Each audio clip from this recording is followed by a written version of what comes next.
Sri Lanka, a land of vibrant culture, customs, art and dance, all deeply influenced by the arrival of Buddhism in 300 BC. Music is an integral part of these aspects, and reigning supreme over all forms of traditional instrumentation is the majestic drum.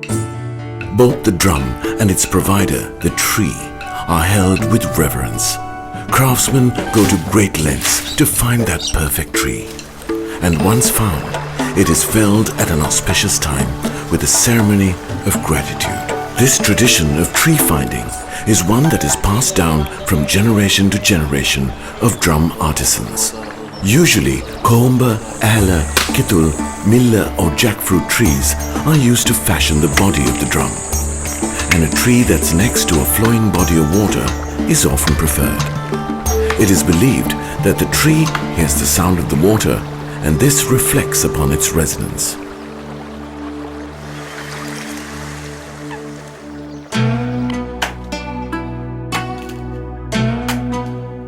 The bark is first removed with a sharp hoe called a weya.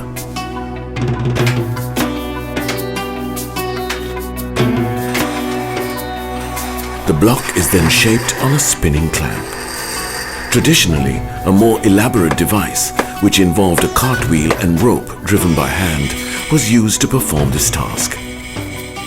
But over the last few years, an electrical motor has replaced manpower, greatly increasing the speed of the shaping process. When creating the hollow, great care is taken to ensure equal thickness all around. The shell is then smoothened further, and intricate designs are carved onto the surface.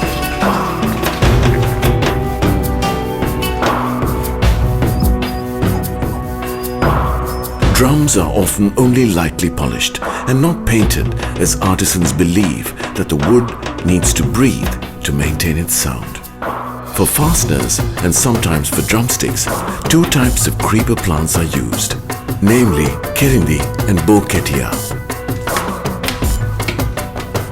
The head or the skin is then prepared from animal skin. It is fastened with a circular frame. The fasteners are called Varapati, and the process of fashioning them is called Vara Ambarana. The drum is then left to cure, after which it goes through a rigorous tuning process. It is now complete and begins a journey of rhythm and sound. History shows a myriad of 33 drums being used in traditional customs. However, only 10 are in widespread usage today. The Bera is the main drum that accompanies upcountry dance or Kandyan dance and uses two varieties of skin to produce a two-tonal sound. Emerging from the low country is the Bera, a drum that bears association with mask dancing and kolam dances. Also referred to as the twin drum, the tammattama is played with curled sticks instead of hands. The individual components produce two different tones that work to complement each other. The most used drum in many Buddhist ceremonies and rituals is the daula. This drum combines both stick and hand to produce its sound.